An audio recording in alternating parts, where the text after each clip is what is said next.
低下階層難翻身，貧富懸殊點解決？朱門酒肉臭，路有凍死骨，唔係古代先有噶。好似中國咁，0.4% 嘅人掌握住70%嘅財富，集中程度超越埋美國添。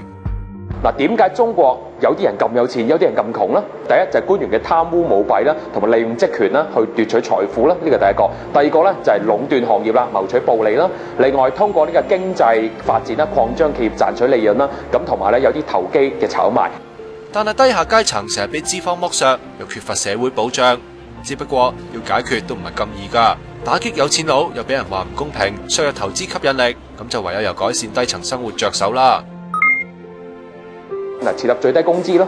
嗱，現時中國咧，無論係上海、北京啊，定係深圳啊，都已經有最低工資啊。嗱，介乎咧大概就係介乎咧係1300蚊之間嘅。加強職業培訓，改善勞動法，引入競爭，打擊好似中移動、中國石油等等嘅壟斷市場，謀取暴利嘅行業。嗱，包括政府嘅呢個福利援助啦，包括建立一個叫養老金嘅制度啦、失業保障啦、醫療保障啦、房屋保障啦，嗱呢啲都可以做嘅。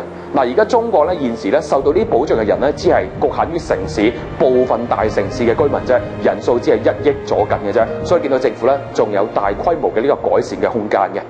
仲要取消戶籍制度，等所有人都可以享有同等嘅福利同教育。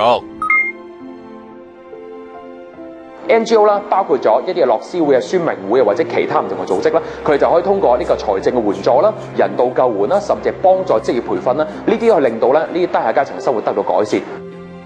內地嘅富豪亦都可以捐錢出嚟幫下其他人，咁貧富懸殊就冇咁勁啦。